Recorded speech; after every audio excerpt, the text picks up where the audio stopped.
In Charlottesville, they stated that they only wanted to take down the statues of the Confederacy. I understood. To be reminded that one's ancestors might have been held captive as slaves by a group of people and then creating monuments to those leaders who did so, I can understand that it wouldn't sit well. I get it. At the time, Trump said, "Who's next? George Washington? Thomas Jefferson? How far will this go?"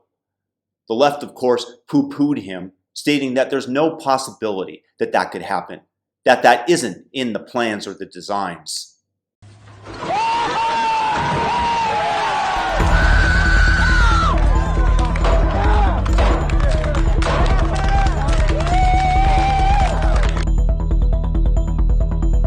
Of course, over the last week, that is exactly what has taken place. Both Thomas Jefferson and George Washington statues torn to the ground.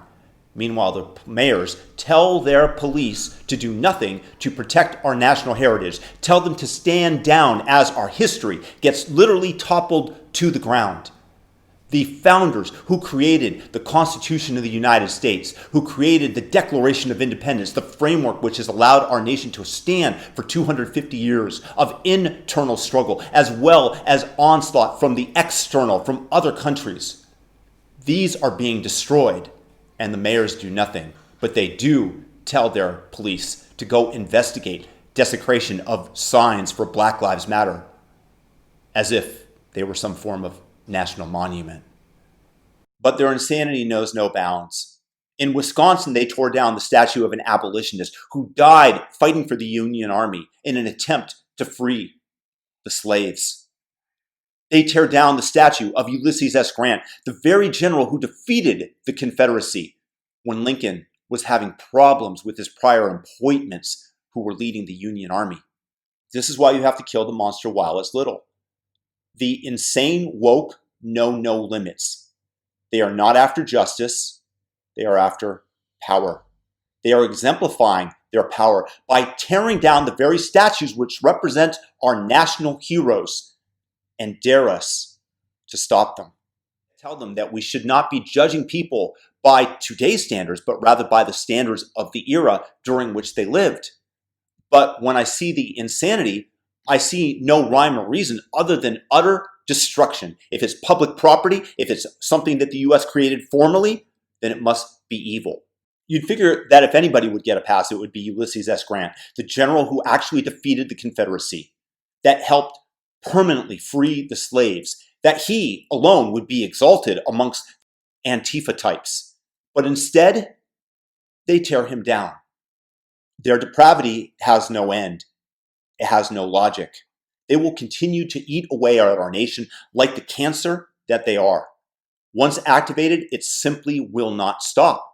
This is the leftist, Marxist educations that have been crammed down their throats. The stories of victimhood run amok, combined with the COVID-19 lockdown and a need for meaning when life is way too easy for all of us, thanks to the advances that capitalism and technology have given us.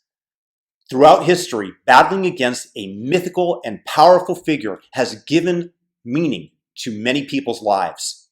But the dragon of racism has no fire left inside within the United States. Puffs of smoke at best. But you want to throw hot coals down the dragon's throat and nurse him back to health by accusing everyone else of being racist. The backlash will arrive, and it will just add to the confirmation bias that you, the leftists, were right all along. Well, bravo. Or is the purpose to actually destroy the nation's history? That makes it harder to resurrect it. That means that it becomes easier to stay in power once you grab a hold of those reins. I've never voted Republican, but this year I feel I have to. God help us if the Democrats and their woke counterparts take over all the levers of power. In 4 years, our nation will be nothing more than a third world country, as depicted by what is happening in Seattle's autonomous zone. These children declare themselves autonomous, yet want the help of taxpayer-funded ambulances. They have shootings and block the police from investigating the violence, the murders that have taken place there. But now a shooting victim has declared that he wants to sue the police for not investigating. You can't mess with that logic because there is none. There is no rhyme or reason. There is only power. This is the postmodernistic thought in a nutshell, exemplified by all these actions. This is why we must stand up to the violence, to the insanity before it's too late.